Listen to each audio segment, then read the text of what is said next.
Hello everyone. पिछले अध्याय में हम लोगों ने हिंदी भाषा किस तरीके से विकसित हुई ये पढ़ा था। तो आइए आज सीखते हैं कि कैसे आर्य भाषा का विकास हुआ है और कैसे जिस आज साहित्यिक हिंदी का हम प्रयोग करते हैं वो कैसे खड़ी बोली से धीरे धीरे विकसित हुई है। तो पिछले अध्याय में हम लोग पढ़ रहे थे कि भारतीय जो हिंदी भाषा है ये 4 चरणों में विकसित हुई, जिसमें वैदिक संस्कृत से लौकिक संस्कृत से पाली प्राकृत और पाली प्राकृत से अपभ्रंश। खड़ी बोली का विकास इसी अपभ्रंश से ही हुआ है। अपभ्रंश के उस समय कई रूप प्रचलित थे, जिसमें शौरसेनी, मागधी और महाराष्ट्री आदि प्रमुख थे।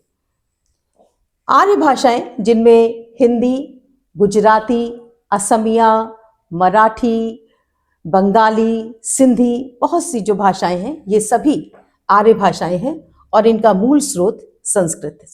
संस्कृत ही इनकी जननी है, संस्कृत से ही ये सारी भाषाएं विकसित हुई। मुगल काल में इसी खड़ी बोली पर अरबी और फारसी का प्रभाव पड़ा। अरबी और फारसी से ये प्रभावित हुई और इनके बहुत से शब्द भाषा में ज्यों के त्यों स्वीकार किए गए। आज की हिंदी जो हम बोलते हैं ये खड़ी बोली का ही साहित्यिक रूप है, जिसको आज हम भाषा में प्रयोग करते हैं ये खड़ी बोली का ही साहित्यिक रूप हम प्रयोग करते हैं। 14वीं शताब्दी की अगर हम बात करें तो 14वीं शताब्दी से इसका विकास धीरे धीरे प्रारंभ हो गया था और अमीर खुसरो जो एक महान कवि हैं उन्होंने सबसे पहले खड़ी बोली में पहेलियां और मुकरियां लिखी। जैसे बहुत सी पहेलियां हैं जिनका आज भी हम लोगों से पूछते हैं, उसके हल जानते हैं। एक थाल मोती से भरा, सबके सिर पर औंधा धरा। क्या है इसका हल, ये आप हमें कमेंट बॉक्स में बताइएगा। ये यही पहेलियां और मुकरियां थी जिनको खड़ी बोली में सबसे पहले अमीर खुसरो ने लिखा। भाषा धीरे धीरे विकसित होती रही।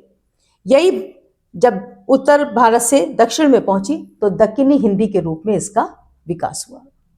लेकिन अभी तक क्या था, एक बोली के रूप में विकसित थी और मुख्यतः ब्रजभाषा और अवधी का प्रयोग इसको काव्य रचना के रूप में होता था, जिसमें से ब्रजभाषा में सूरदास हैं, इसके अतिरिक्त और भी बहुत से कवि ब्रजभाषा के हुए और अवधी में महाकवि तुलसीदास, जिन्होंने श्री रामचरितमानस जैसा महाकाव्य जनमानस को सौंपा।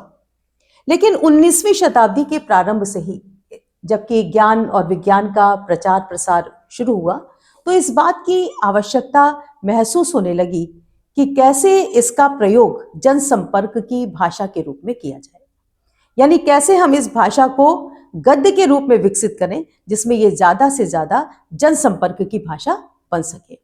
उस समय भारतेंदु हरिश्चंद्र, महावीर प्रसाद द्विवेदी, प्रताप नारायण मिश्र, गुलाब राय, बहुत से ऐसे लेखक थे जिन्होंने कि हिंदी के गद्य के रूप को विकसित किया और ये भाषा जो है जनसंपर्क की भाषा के रूप में विकसित हुई।